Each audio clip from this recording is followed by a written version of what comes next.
Hi guys, welcome back to another video. I'm Shah and this is Thoroughly Enjoyed Books. Today I am bringing you my Check You In video. You might have seen a few weeks ago I posted a video called Check You Out where I showed you all the books that I had got from the library. When I have finished reading all them books, I then do a roundup, checking them back in and telling you what I thought of them. It has been a hectic few weeks. Let me just put it out there. I have been so busy. I have been losing my mind with work and with my social life, and just these are the 4 books I got out of the library last time, and here are my thoughts on them. So the 4 books that I got from the library were A Monster Calls by Patrick Ness, A Very Large Expensive Sea by Tahira Mafi, The Long Way to a Small Angry Planet by Becky Chambers, and What's a Girl Got to Do by Holly Bourne. I loved 3 of these books. I gave them 4 to 5 stars.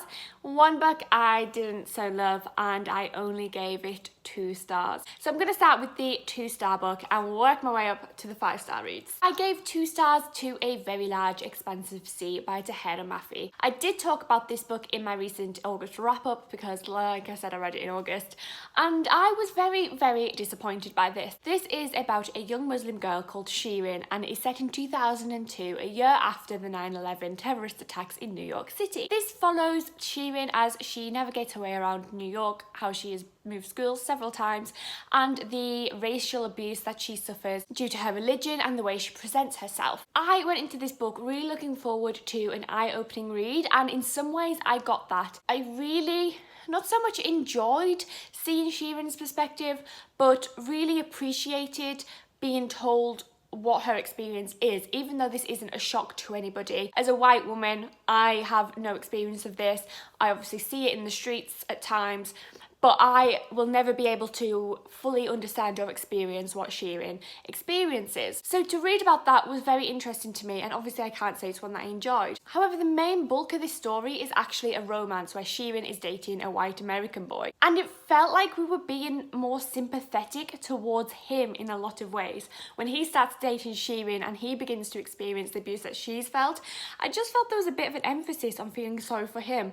I don't know if that's my fault. I don't know if that is the fault of the book. I don't even know if that is what we are meant to feel, but it made me feel uncomfortable because I just thought through this whole book that Shirin's experience is what we're meant to be feeling. And although I did feel that and it was really influential, I just didn't like the way that we felt towards the male. I personally didn't feel sympathetic towards him in any ways. I didn't feel like he should have been applauded for his behaviours. I just felt that it took the attention away from Shirin. What I did like about this book is that Tahira Mafi does point out that it is not a minority's responsibility to inform you of their experience or what is and isn't racism. You should be able to pick that up for yourself. You can Google it, all that kind of stuff. And that is talked about in this book. And the fact that we never, as white people, understand that. So I did appreciate it on that respect. Just some of it didn't sit right with me, and I was disappointed. All that said and done though, obviously I'm not the target audience for this book. This might be an amazing book for those who it is targeted as, so young Muslim girls might think that this is amazing. So I won't comment there because it's not my place, but from my experience I was disappointed. The next book I read was a 4-star book, and that is The Long Way to a Small Angry Planet by Becky Chambers. I actually...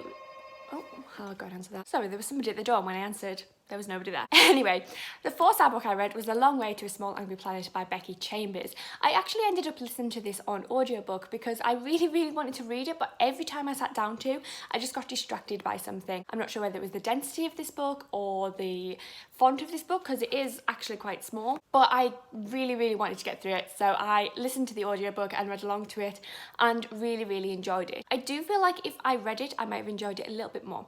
But this is about a crew upon the Wayfarer ship who are on a really long journey to a small angry planet, and it is basically their conversations as a crew and their journey and what happens to them. And I have to say, the relationships in this book are phenomenal. Listening to every character connect and get to know each other, I just found really fantastic. I had been told by loads of people that this was a really good book. I just wasn't expecting to enjoy it as much as I did. So I'm really looking forward to continuing off with this trilogy. I think there's 3 books in total. Not sure whether I'm going to get them in physical copies or on audiobook, but I did really enjoy the audiobook, so that does suggest that maybe I'll continue with the audiobooks. The audiobook for this as well was really interesting. There was a lot of sound effects and it was really fun. So if a door opened on this ship, you had the sound of a mechanical door opening, or you had space guns and all that kind of thing in the background, which really made it so atmospheric and fun. I really enjoyed that. Recommend this highly. Then we move on to the 2 5-star books, and that is A Monster Calls by Patrick Ness. Now this is a lovely story. I've already talked about this in my August wrap up as well, about a young boy whose mother has been diagnosed with cancer and she's going through treatment, and Connor is coming to terms with this and struggling to come to terms with this in a lot of ways. So we follow Connor, who is adamant that his mum is going to get better and that other people need to butt out and stop interrupting their lives because she's going to be fine. However, one night when he's asleep, he's interrupted by this large tree in the garden who comes alive and begins to talk to him. And over the course of this book, he tells him 3 different stories, and the aim of this is to get Connor to open up. It's a really emotional book about death and bereavement and grief, and it is very heart-wrenching, particularly right at the end of this book, but it is also very beautiful. There are illustrations in this book just littered throughout that really give the book a really lovely feel, and even though it is really difficult to read, I think it's very worth it. I wouldn't read it if you know someone who's currently battling cancer because it can be a bit upsetting. However, if you have some sort of grief in your past and you feel able to read about grief now, then definitely give this a go because it's lovely. And then the final book that I read is also a 5-star book, and I just finished it on the morning of me filming this, and that is What's a Girl Got to Do by Holly Bourne. I adored it. I absolutely loved this book. This is about a young girl called Lottie. As you know, my name is Charlotte, so I tried to get people to call me Lottie for the longest time, but Shah was the nickname that stuck. And she has started a project where she calls out every instance of sexism that she sees every day for a month. So this book looks at the double standards and the treatment of men versus women, how they're presented in the media, what is expected of them, and the language that people use that often isn't used intentionally to harm others, but inadvertently does. I absolutely adored this book. We follow obviously Lottie and her best friends Amber and Evie. This is the 3rd book in the Spinster Club series, and Amber and Evie feature heavily in the previous ones. So the first book is Am I Normal Yet?, which follows Evie's experience with OCD. The second book, How Hard Can Love Be?, follows Amber's experience falling in love. I haven't read that one yet, but I can't wait to.